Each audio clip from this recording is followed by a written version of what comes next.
My guest today is Kyle Gamba, a former public school teacher and principal who was able to transform a low performing public school in Denver into a better performing school, surpassing 75 other public schools in the city. He then moved with his wife and three children to Mexico, where Kyle served as the principal of a private international school for several years, and then returned to Denver to work as the interim principal at a 6th to 12th grade public school in Denver. Then COVID hit in 2020, and that started Kyle thinking a little bit more about education entrepreneurship and some out of system learning solutions. So he had the idea to create a learning lab, which sort of percolated between 2020 and 2021 and launched officially in the fall of 21 as La Luz, a learner-centered lab school focusing on experiential learning for Latino students. When he started in fall of 21, he had 12 students in a location in Southwest Denver. Today, he's in his third year of running La Luz. He has 22 students, is at capacity with a wait list. And Kyle's real vision is not only, of course, to serve his current students, but also to think about how the program that he's created can influence and impact students in the larger public system. So, Kyle Gamba, welcome to the Liberated Podcast. Thanks, Carrie. Great to be here. Great to have you here. So, I'm excited for this conversation. I'd love to start with your journey. Why did you decide to go into education in the first place? What made you decide to be a public school teacher and later an administrator? Tell us that origin story. Well, I think I, like a lot of people, wasn't sure what I wanted to do. I started doing a lot of different things. And truth be told, I started in business. And so I was really fortunate to be kind of part of the dot-com boom and bust. And that was where I learned I'm not really motivated by money, but I was a little bit more motivated by helping people and having a little bit more purpose. Came back to Denver in 2003 and became a substitute teacher. And quickly fooled some poor desperate principal into hiring me because I spoke just a little bit of Spanish. And as we all know in education, people were desperate for anyone that spoke Spanish, and was really able to learn a ton about teaching fourth and fifth grade, mostly to our Latino students. And it was just this really great, amazing experience. And I was the one that was probably learning as much as the students were in the classroom, because I was on my own new journey learning. During that time, I was able to do a Fulbright exchange to Bogota, Colombia, where I was able to teach in Bogota, Colombia. And again, I felt like I might have been the one person in the classroom that was learning the most. So that was really amazing. After 7 years in the classroom, got an opportunity to get into school leadership. And a year later, I found myself in charge of this, very low performing, high poverty school in Southwest Denver. And it was just amazing. It was this great, great challenge. But again, I found that I was the person maybe learning the most. I think the thing that I learned most at College View Elementary was just how important the community was. And it really became this amazing community school because I said yes to any community organization that said, hey, I think we can help your kids. And I said, yes, please come on in. And so at some point, we would have about 85 volunteers during the week come in and work with our kids. We had the 3 meals. We had parents learning on one side of the hallway, students learning on the other. And it was really there that it occurred to me that community has to be kind of part of the solution. It can't be just left to schools. And so that was amazing. It was just an amazing opportunity. It was really, really fun to work with great people and community to kind of transform a school, but do it together. Have a sense of adventure and learning. So yeah, I was able to go abroad with our family and 3 kids. And again, just what a learning opportunity. More than anything, it was fun for us as parents to see our kids not only learning in the classroom, which was great, but really, I think we were more excited that our kids were living in a different culture. And so that was I think the greatest gift that we could give as parents to our kids was this experience. And so again, I found myself learning, my wife is learning, we're all just incredibly engaged in where we were. And so, I hope, Carrie, we're seeing a theme this is building. So yes, came back to Denver, was able to be the interim principal at a cool school called Denver Center for International Studies. And it was there that I think, took the first slap in the face, which was I'd walk into a classroom and kids would say, "Mister, this is so boring." And I'd say, "No, no, guys, this is great." And I'd sit down with them and I'd, you know, try and pay attention. And honestly, after about 2 minutes, I was bored. And I don't blame any of the teachers. I mean, I think the teachers are absolutely doing what they've been hired to do, and they're trying to follow this curriculum and do things, but it was boring. And I felt really, really bad that I was the only person that had the power to walk out of the room and go to another room to see if there was something more interesting that I could learn. And so it was really that moment that I said, God, we really should be doing something different. Definitely looked on my past experiences, and really said, God, I just don't think kids should be sitting at desks and chairs. Like, I just don't think any of us would sign up for this. Loads of conversations with all of my friends and colleagues. And I said, God, do we know anyone that would sign up to sit at a desk and chair all day? Raise your hand when you have a question. Guys, we have to do something about this. And so it was really then that I think we kind of said, all right, when and where and how do we learn? And we all said, well, we know we like to learn together. We generally like to learn as a community with others. And I think maybe we like to learn anywhere that's outside of a school building, which felt a little ironic, right? And so, yeah, it was that moment that we kind of said, all right, let's try and pull together some community partners and some resources. And I was just the guy that happened to be in the position to do it, but really kind of did it with a lot of people. And the idea of La Luz was born. Amazing. I want to get into this a little bit later, kind of the vision for how you see La Luz influencing the larger public school system. But at the time that this idea was percolating, let's get outside of a school building, let's see how learning could look. Was your thought then that we really can't make meaningful change within the system? I mean, you had done it before, right? And kind of boosting the performance of that low performing Denver public school. Did this seem like a much harder nut to crack in the system at the time, and that you felt like it needed to be incubated outside of the system before coming back in? Or I guess, where was that thought process for you? Yeah, no, great question. And I think a huge majority of us that have been in public education are absolutely trying to make that change within public education. And again, I'm really, really proud of the change that we made at College View, but I can just tell you that while we passed 75 other schools, it sure didn't feel like we were making that much of a difference in moving the needle. I feel like it was a little bit more of the same, just a little bit better. So I think this idea of incremental change, where it's 1%, 2%, 3%, just probably isn't good enough for where we're going as society. And so I was pretty excited and a little burned out on kind of, working really, really hard with the challenges in public school. And so this felt like an opportunity to get out. And yeah, I think I am still a little bit unusual in that although I'm outside the system, I am kind of working on this belief to try and impact the system.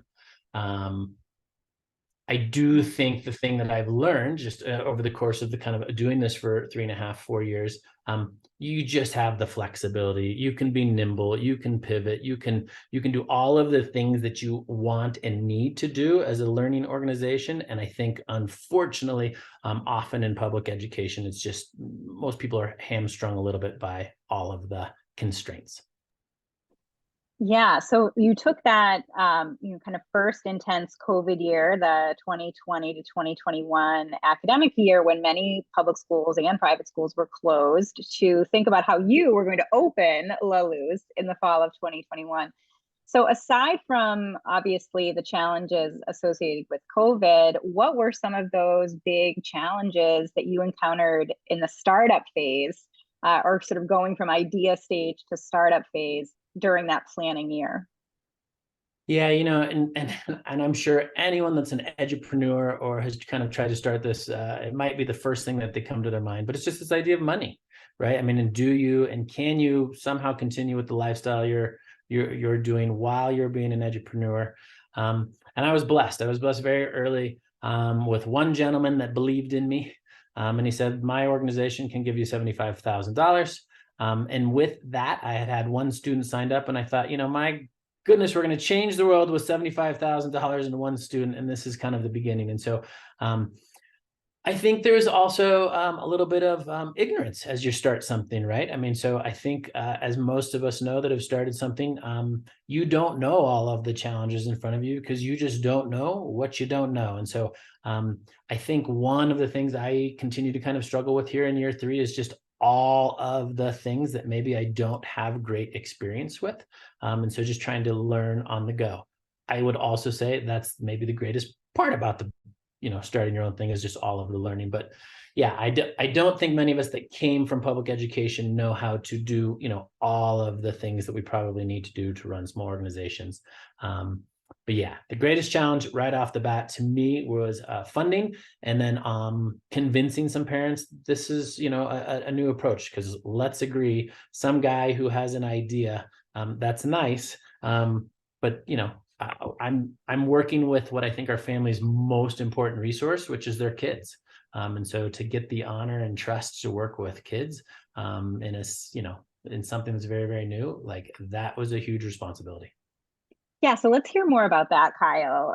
You started with 12 students again in the fall of 2021. Tell us about those students. What grades or ages were they, and how did you convince their parents to take a leap? Yeah, I think obviously COVID helped convincing parents that we should do something different, right? So that was very helpful. I was very, very fortunate that I had one parent from my old school, College View Elementary, and I happened to be the principal of her 3 children, and her youngest at the time was in pre-kinder or ECE. And circling around in the way life works, I'd kind of had the opportunity to reconnect with her. And just kind of say, hey, I think we could probably do something better for Jaime. And I think what she is a parent, and most of these parents looked at, actually, what I thought was interesting is they had kids that had already been through middle school and high school, and they had seen maybe what their kids had gone through, maybe suffered through. And so I think the idea of, could we try something different? And because I had a relationship and they'd seen maybe the work and the work effort at College View, they were willing to sign up. And so blessed to have that kind of first inaugural group of folks. And then, yeah, I mean, over the course of 3 years, people have had to come and go as, family needs have changed. But it's been really remarkable. And I think the other thing that I've really kind of seen is just there is a huge segment of the population that is looking for something that's a little bit different. And that's been just really interesting in having, I'd probably say hundreds of conversations with parents over the last few years where they just say, look, I need something different for my kid. Wow. So are you focusing mostly on middle and high school ages? Is that sort of what your focus Yeah, is? so Or great question. And this is a little bit silly, but this kind of came out of the fact that as I've kind of done the ECE through 12th grade. I think elementary school does kind of a nice job, and I'm going to actually say loving kids, having relationships with kids. I generally think elementary school classrooms are pleasant places to be. I think high school, there's some challenges, but for the most part, kids have some choice in what they want to do. I think middle school and the middle school year programs, that is really where we kind of have this opportunity. We don't necessarily have many restrictions on, kids having to earn credits and kids worrying about college and kids worrying about career. And so I think it's this really, really interesting age when we should be a little bit more focused on kids as humans. And we kind of like to say human better. Is one of our top themes. And so, yeah, I guess I get really excited about this age because the bar is so low. We as parents continually say, yeah, it sucked for me, but you just go ahead and hang in there and get through it. And I honestly, I think after hearing so many parents say, just get through it, you'll suffer for the next 3 years, but we all did it. Like that was the moment we said, okay, look, middle school has to be where we start. And, we may end up going high school and elementary school, but middle school is really the opportunity. so that's where you're focusing now, the kind of middle school ages. I love it. I love talking with education entrepreneurs who are focused on making middle school better than it can ever be. I recently had Nate Fellman on my podcast, who's the founder of the Harkness House. in Nashua, New Hampshire, similar background to you, longtime public school teacher and administrator who decided specifically to open a middle school for many of the same reasons that you say. And of course, I imagine a lot of families are saying, please continue to a high school. We don't want to leave. So good problems to have, I suppose. So Kyle, you told me that about 68% of your students are Latino. What is it specifically about that population that you really wanted to serve? Just again, I think I've been blessed in public education to be around all sorts of populations, but I have always been drawn to this particular population, and most of the schools I've worked in have worked with this population. I just don't think a lot of these kids and families in particular have had the same opportunity and access that maybe my kids have had. As silly as it sounds, my kids go to summer camp and they love summer camp, and summer camp is an amazing, magical place for them where they learn lots of things. And so I really just kind of wanted to provide this opportunity for others and make sure that they also could have what I feel is more of a summer camp feel experience. The other thing that we really, I think, are kind of trying to explore at La Luz that I think is a little bit different is we really are trying to spend about 25% of our academic year outside. And when I say outside, I mean like outside playing in nature. We really use a lot of forest school pedagogy. We have some amazing staff that are just so great at when kids are outdoors. The facilitation of learning is just the most organic and natural thing. And so I'm really excited about providing opportunity and access. We're in Colorado. It's a magical, amazing outdoor place. And I don't want, if you're in Denver, I don't want to make sure, I would love to make sure that you have the opportunity to explore Colorado just as much as any of us, especially all the folks that have recently moved here. I have long thought that school should be much more like summer camp, and that then it would be a more joyful experience and a lot more learning happening because children would be engaged and happy. And you've made that come to life. So tell us a little bit more about La Luz. What is a typical day or week like there? How do you blend kind of core academics with this time outside in nature and experiential learning? Yeah, thanks. Love the question. And again, we're always evolving as most of us are, but really the concept is this. We believe in kind of, we call them studios, and it's really a 4 to 6 week deep dive into a particular subject. And so this year, it's been very cool. We spent the first 4 weeks outdoors, just hiking.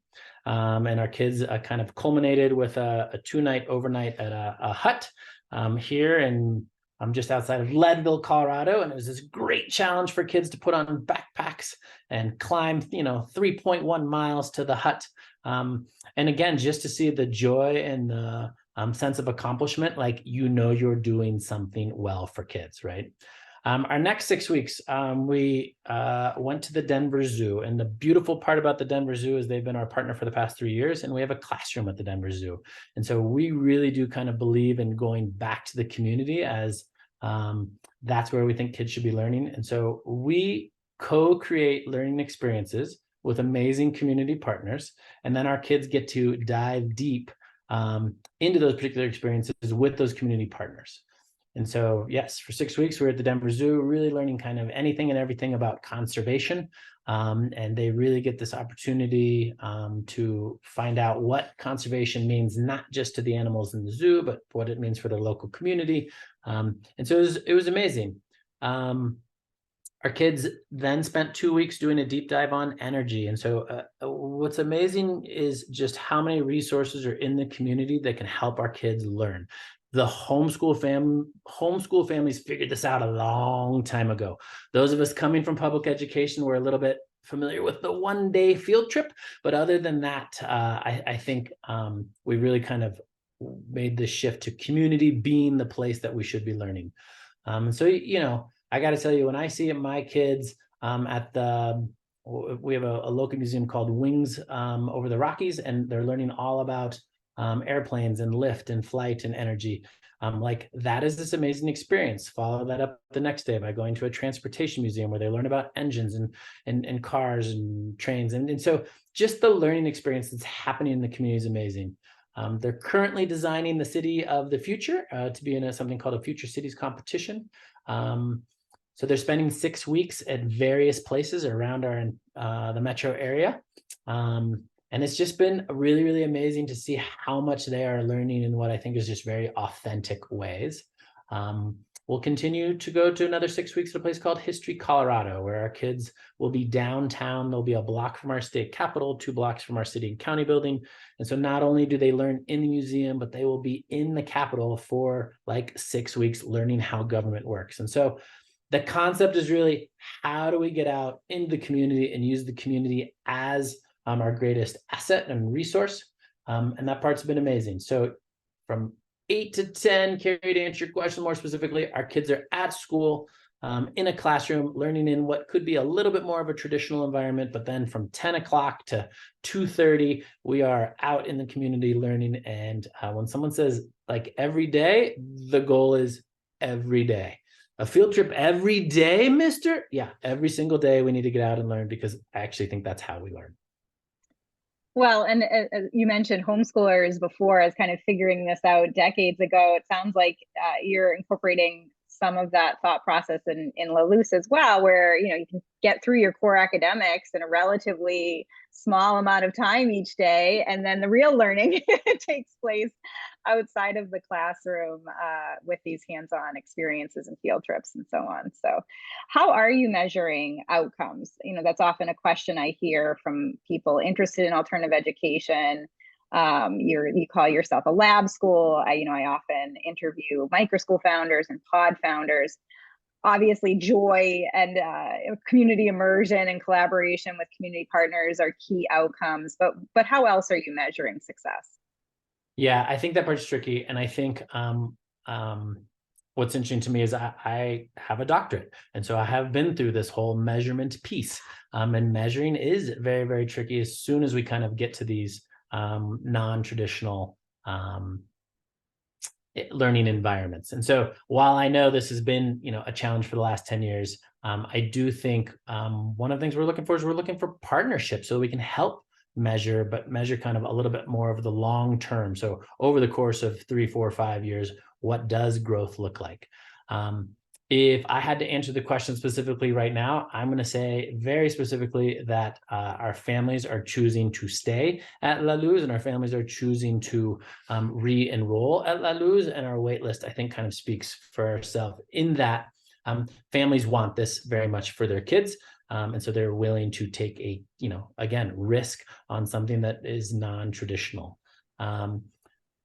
I think the other thing that's really exciting for me is when I hear from parents that at the end of the day, kids are getting back in the car and mom or dad or grandma, grandpa, and uncle says, "Hey, how was your day?" And instead of the kid saying, "It was fine.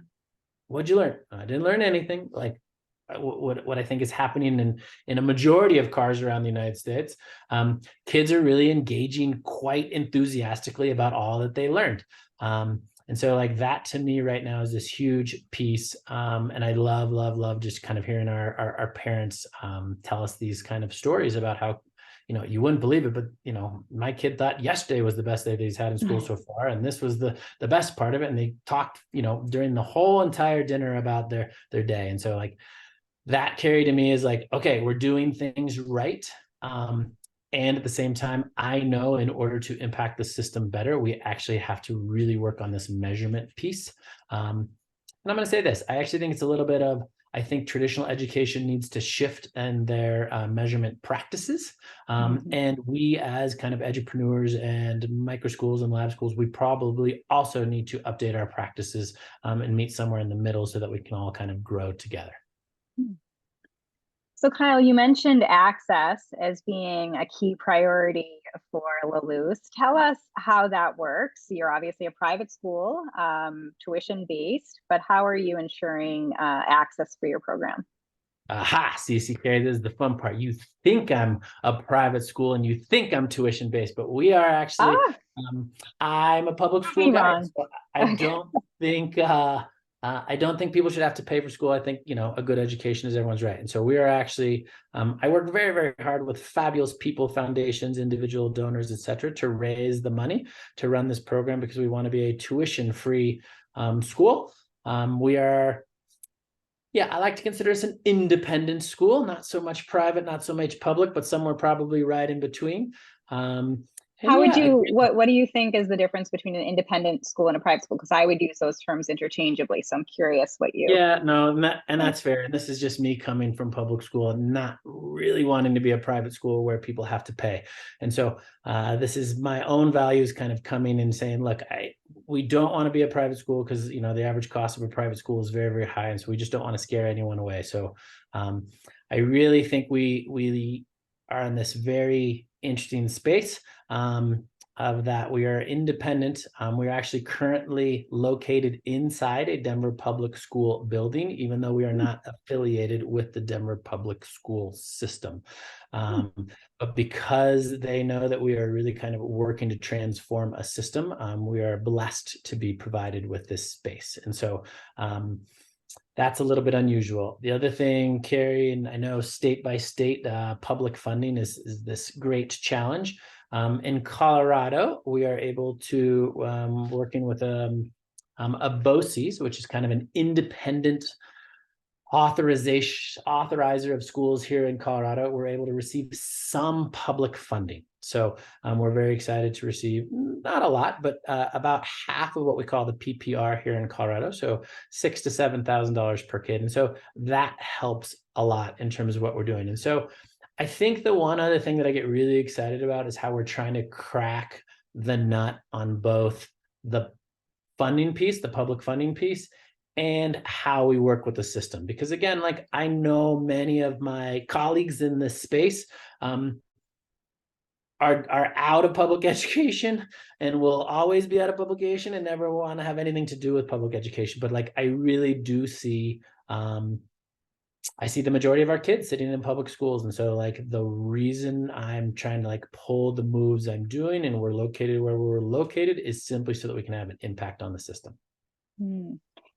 So I love that you're accessing some taxpayer funding through some programs in Colorado, and you mentioned philanthropy as well. You were one of the first or early grantees of the VELA Education Fund, the national philanthropic nonprofit that helps to support education entrepreneurs who are building these innovative models. So I'm sure that that was also helpful to you in those early days. But now let's talk about what's next, right? Because you've been very clear since you launched Lalouse that this is a lab school, that this is meant to inform what is possible in education and hopefully begin to change the system from within. So what's next there? How do you begin to do that? Obviously, locating in a public school might be a first step, but what's beyond that? I think I've just been very, very fortunate to have fabulous conversations with people around the country, in particular, thanks to VELA and that amazing community group, about all sorts of ways where we can kind of try and expand. For us, particular in Lalouse is in conversations with 2 or 3 different districts right now about what it could look like to pilot in the spring so that people can start to get a little taste or feel of what it looks like for their kids to be outside of school for more than one day, right? So this idea of if we took your kids outside for 4 weeks, how could we measure the effectiveness and what would we think of this as a learning opportunity? And the other thing that we're exploring with both charters and various other organizations is how could we make this work in different learning environments, right? So yes, we're talking about public school. I think charters have run some creative models, and so trying to impact that as well. And then just some other independent schools here in the metro area. How could we possibly work with some other independent schools? And so I think we're really excited about not only piloting but starting in the next year or two to start teaming up with some of these organizations that feel like, yes, we need to change. We don't know how. We're willing to try. We've seen that you kind of have a great track record over the past few years. And so I think it's really trying to work with people that are willing to work with you. And just, I think very excited about the opportunity and bullish that in 3, 4, 5 years, we will be able to see a lot more middle school aged kids in the metro area that are out learning in the community. So I might, I guess, ask, how optimistic are you that this could happen? And I'll say that in that historically, there have been these innovations within public school districts. I think about the late 1960s and early 1970s, the open classroom movement, the school without walls in Philadelphia, all of these kind of district innovations that seemed so promising, got a lot of attention, a lot of popularity, and then inevitably got folded back into the conventional system. I guess, so how optimistic are you that the system really can change, and change in a way that is long lasting? I mean, it is such a great question, right? And I guess I would just say, like, I'm stupidly optimistic, probably a little bit, you know, going in blind on some of this, because like I don't think if I actually looked at the data and I actually looked back historically, much like you would, I don't think I would have the same optimism. And so I think I'm really optimistic and bullish because in my day to day, I get the great pleasure to work with people that I think feel the same way. And so I'm going to say, simply based on the fact that my relationships with people in the metro area are so positive and people want to see change, that I am feeling optimistic. And yes, like, this is going to be this great challenge and all of the things, but I also think what's really, really cool about the alternative ed environment, which is what a lot of us are in, there's just some great creative solutions going on. And so being part of a community such as Vela, among others, you see the high number of people that are also willing to try. And so I feel like we actually have momentum, and that maybe they didn't have. I don't really know, historically speaking, but I guess I'm stupidly optimistic because I feel like I have to be in order for this to succeed. And I love talking with other people such as yourself that have just, that believe in this as much as I do. Yeah, and I think you're on track there. I mean, one of the differences today compared to, say, again, the late 1960s, early 70s, when we saw that burst of innovation in public schools specifically, is that today there is so much momentum outside of the conventional system, as you're building with La Luz and so many others across the country. So maybe that's not only helping to shift sort of the narrative around education and what's possible with teaching and learning, but it's also making parents want more of that within the conventional system. So there's sort of this competitive pressure coming from the alternative education movement that is, exerting much more demand and influence on the system, and that could really trigger some change. Do you feel like that's part of what's happening here? Yeah, I think you're spot on. I do. I think there's great enthusiasm for alternative change. And again, I would give a lot of the credit to the homeschool community who figured this out a long time ago, right? They knew their particular child wouldn't be good sitting at a desk and chair. And so they figured this out. And so I think there's a lot of us that are catching up to that learning. And I just think, when I think of my families communicating to their friends, families outside of La Luz, I think people are a little bit surprised and excited, and are all kind of waiting with bated breath to see how so and so does going through 6th, 7th, and 8th grade at what is an alternative school. So as we begin to wrap up, Kyle, I'd love to know, what do you think are your top challenges over the next couple of years, both with running La Luz as an independent program and the challenges of kind of beginning to really make a meaningful impact within the system? Or will you merge those two? I mean, is the goal to really transition over to a public model more quickly? And again, what would be the top challenges associated with that, do you see? Yeah, I mean, and again, participating in all sorts of kind of what I would think are the alternative ed and movement. I think most of us edupreneurs are going to say, funding still remains and continues to be the nut to crack. It doesn't necessarily matter your model of learning or your how you kind of set up your learning environment. Really, it is kind of the funding piece. Still remains to be the challenge. I really do hope to see for some convergence of the two, which is kind of the public school and, what I would say is just all of those of us outside of the public system coming together to work together. Because yeah, again, I just think we have it just feels that education has really changed. I mean, it's 2023, and I think we can all agree traditional education still feels like it's, a few decades behind. And so again, I think there's momentum for it. I think people are excited about it. I really still think public education probably has to be part of our solution. And yeah, I think they are probably nervous and excited. I hope they're excited to learn from those of us outside the system. So exciting. So, Kyle, what is the best way for my listeners and viewers to learn more about La Luz, to follow and maybe support your work, to hear what's happening next for you? I have some strengths, Carrie, but one of my strengths is not the whole social media piece. So like that's just full disclosure, right? Like when we ask entrepreneurs to do everything, this isn't one of the strengths. I would definitely invite everyone to go to our website. Our website is, that sounds a little old school, but it's www.laluz, Laluz, education.org. So laluzeducation.org.